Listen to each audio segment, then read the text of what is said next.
আসসালামু আলাইকুম। সংবাদে আপনাদের সবাইকে স্বাগত জানাচ্ছি। আমি ফিরোজ তোহা। শুরুতেই আরবে কেবলস সংবাদ শিরোনাম। শুরুতেই জানাবো এই মুহূর্তে হাতে পাওয়া সর্বশেষ গুরুত্বপূর্ণ আপডেট সংবাদ।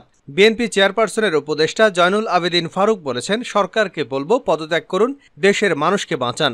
লুট করবেন আপনারা, দুর্নীতি করবেন আপনারা, আর তার প্রভাব সাধারণ জনগণের উপরে পড়বে, এটা হতে পারে না।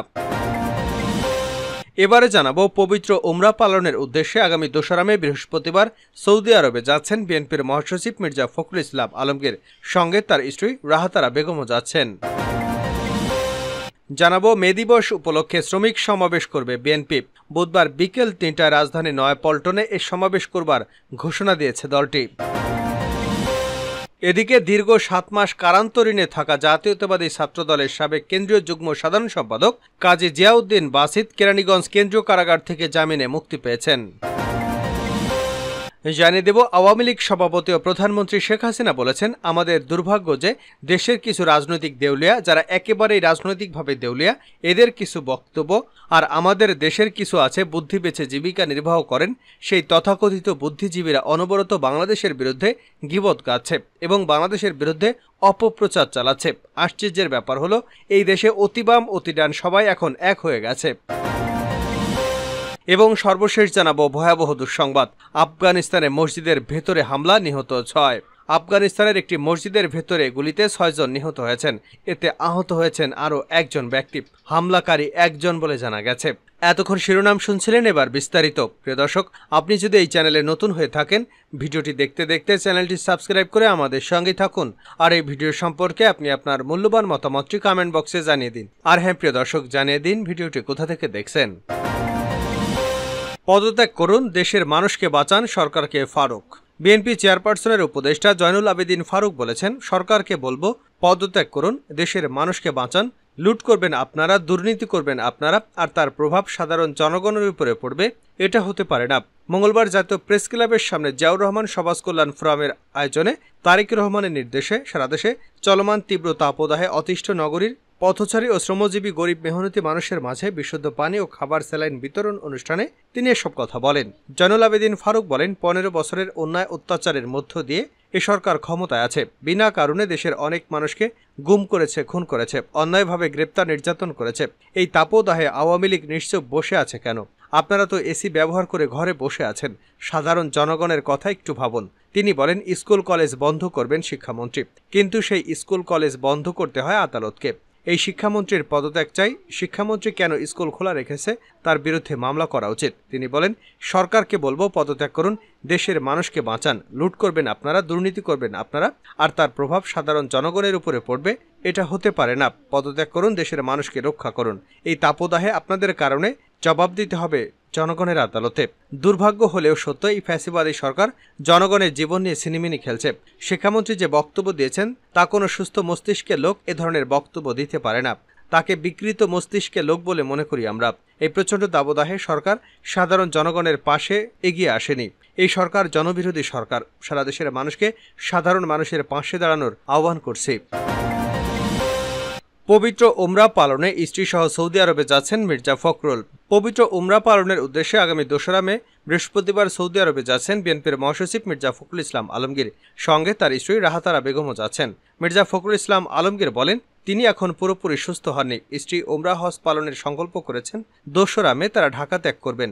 বিএনপি সূত্র জানিয়েছে, উমরা পালনের জন্য সৌদি আরবে যাওয়ার আগে আন্তর্জাতিক মে দিবস উপলক্ষে আগামীকাল 1 মে ঢাকা এক শ্রমিক সমাবেশে প্রধান অতিথির বক্তব্যে ভাষণ দেবেন তিনি। বেলা 3টায় রাজধানী নয়াপল্টনে দলটির কেন্দ্রীয় কার্যালয়ের সামনে এই সমাবেশ ও শোভাযাত্রা হবে। বিএনপির অঙ্গ সংগঠন ও জাতীয়তাবাদী শ্রমিক দল এর আয়োজন করছে। দলীয় ও পারিবারিক সূত্রে জানা গেছে, দীর্ঘদিন ধরে মির্জা ফখরুল ইসলাম আলমগীরের শরীর ভালো যাচ্ছে না। গত 28 অক্টোবর ঢাকার মহাসমাবেশে সহিংসতাকে কেন্দ্র করে 77 বছর বয়সী মির্জা ফখরুলকে গ্রেপ্তার করে পুলিশ। প্রায় 3.5 মাস কারাবাসের পর 15 ফেব্রুয়ারি তিনি জামিনে মুক্তি লাভ করেন। এরপর 4 মার্চ চিকিৎসার জন্য মির্জা ফখরুল সস্ত্রীক সিঙ্গাপুরে যান। 19 মার্চ 23 দিন পর তারা দেশে ফেরেন। তারা দুজনেই নানা শারীরিক জটিলতায় ভুগছেন। নয়াপল্টনে শ্রমিক সমাবেশ করবে বিএনপি। মে দিবস উপলক্ষে শ্রমিক সমাবেশ করবে বিএনপি। বুধবার বিকেল ৩টায় রাজধানীর নয়াপল্টনে এ সমাবেশ করবার ঘোষণা দিয়েছে দলটি। মঙ্গলবার যৌথ সভা শেষে নয়াপল্টনের সংবাদ সম্মেলনে একথা জানান বিএনপির সিনিয়র যুগ্ম মহাসচিব রুহুল কবির রিজভী। রিজভী জানান, বিকেল ৩টায় নয়াপল্টনে বিএনপির শ্রমিক সমাবেশ অনুষ্ঠিত হবে। এর জন্য ঢাকা মেট্রোপলিটন পুলিশের কাছে অনুমতি চাওয়া হয়েছে। কারামুক্ত হলেন ছাত্রদলের নেতা কাজী বাসিত। দীর্ঘ ৭ মাস কারান্তরীণে থাকা জাতীয়তাবাদী ছাত্রদলের সাবেক কেন্দ্রীয় যুগ্ম সাধারণ সম্পাদক কাজী জিয়াউদ্দিন বাসিত কেরানীগঞ্জ কেন্দ্রীয় কারাগার থেকে জামিনে মুক্তি লাভ করেছেন। সোমবার বিকেলে মুক্তির পর নয়াপল্টনে দলের কেন্দ্রীয় কার্যালয়ে এলে ছাত্রদলের নেতাকর্মীরা তাকে ফুলের মালা দিয়ে বরণ করে নেন এবং স্বাগত জানান। এ সময় বাসিত অভিযোগ করে বলেন, সম্পূর্ণ মিথ্যা মামলায় রাজনৈতিক কারণে তাকে দীর্ঘদিন কারাগারে রাখা হয়েছিল। ৭ মাস পর কারামুক্ত হওয়ায় তিনি আল্লাহর কাছে কৃতজ্ঞতা প্রকাশ করেন এবং সুস্থতার জন্য সবার কাছে দোয়া কামনা করেন। ২০২৩ সালের ১৭ সেপ্টেম্বর বিএনপির কেন্দ্রীয় কার্যালয়ের সামনে থেকে তাকে গ্রেপ্তার করেছিল পুলিশ। গত বছরের ১৮ সেপ্টেম্বর সমাবেশে এবং ২৮ অক্টোবর মহাসমাবেশকে সামনে রেখে অভিযান চালায় পুলিশ। ছাত্রদল নেতা বাসিতকে গ্রেপ্তার করার পর নাশকতার পরিকল্পনাকারী হিসেবে অস্ত্র এবং বিস্ফোরক আইনে হোটেল মেরিনা থেকে গ্রেপ্তার দেখায় পুলিশ। অতি বাম অতি ডান সবাই এক হয়ে গেছে, কিভাবে হলো জানি না।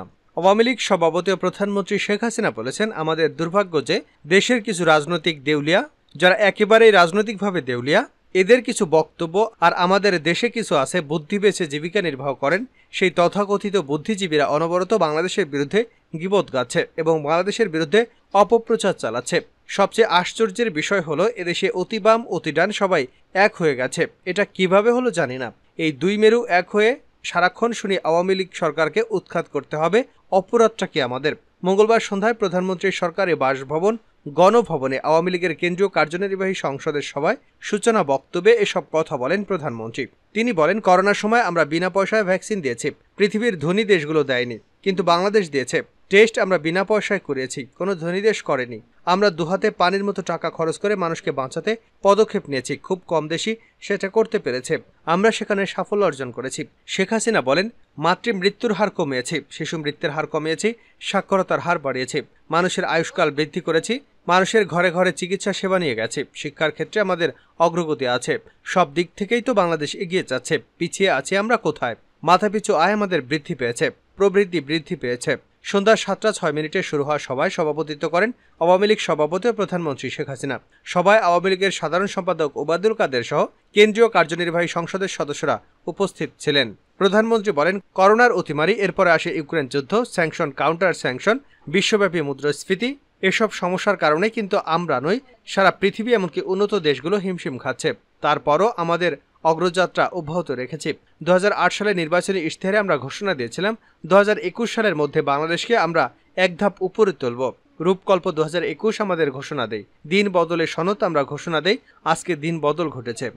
তিনি বলেন, সবসময় আমরা লক্ষ্য রেখেছি তৃণমূলের মানুষ তাদের আর্থসামাজিক উন্নতি করা। আজকেও বলতে পারছে না যে গ্রামে দারিদ্র্য আছে, এখন বলে শহরে দারিদ্র্য। এখন অদ্ভুত এক হিসাব হয়ে গেছে, দারিদ্র্যের হার শহরে বেড়েছে, গ্রামে না। অথচ একসময় গ্রামের মানুষ একবেলা ভাত খেতে পেত না, মাথা গোঁজার ঠাঁই ছিল না, রোগের চিকিৎসা পেত না, শিক্ষার আলো থেকে বঞ্চিত ছিল। আমাদের উন্নয়নের তৃণমূল আমাদের দিকে লক্ষ্য রেখে পরিকল্পিতভাবে এগিয়েছে। ইতিমধ্যে কয়েকটি জেলা উপজেলা গৃহহীন এবং ভূমিহীন মুক্ত ঘোষণা দিয়েছে। অল্প কিছু বাকি আছে, সেগুলো শিগগিরই হয়ে যাবে। বাংলাদেশের কোনো মানুষই ঠিকানাবিহীন থাকবে না। শেষ করছে আন্তর্জাতিক সংবাদ দিয়ে। আফগানিস্তানে মসজিদের ভেতরে হামলা, নিহত ৬। আফগানিস্তানের একটি মসজিদের ভেতরে গুলিতে ৬ জন নিহত হয়েছেন। এতে আহত হয়েছেন আরও এক ব্যক্তি। হামলাকারী একজন বলে জানা গেছে। সোমবার রাতে দেশটির হেরাত প্রদেশের গুজারা জেলার আন্দিশে শহরের একটি মসজিদে এই হামলা হয়। খবর এপি নিউজের। তালেবান প্রশাসনের স্বরাষ্ট্র মন্ত্রণালয়ের মুখপাত্র আব্দুল মতিন কানি সামাজিক যোগাযোগ মাধ্যম এক্সে এক পোস্টে বলেন, ৬ বেসামরিক নাগরিক নিহত হয়েছেন, আহত হয়েছেন আরও একজন। দেশটির রাষ্ট্রীয় মালিকানাধীন সংবাদ সংস্থা বাক্তারও একই তথ্য জানিয়েছে। আর এক সংবাদ মাধ্যম টোলো নিউজ বলছে, মসজিদটি শিয়া সম্প্রদায়ের। গুলিতে মসজিদের ইমামও নিহত হয়েছেন। এ দুর্ঘটনায় শোক প্রকাশ করেছে কাবুলে অবস্থিত ইরানি দূতাবাস। মসজিদে হামলার ঘটনায় কেউ দায় স্বীকার করেনি। তবে ওই এলাকায় বড় হুমকির নাম ISIL। এর আগেও শিয়াদের উপর হওয়া বেশিরভাগ হামলাতেই তারা জড়িত ছিল।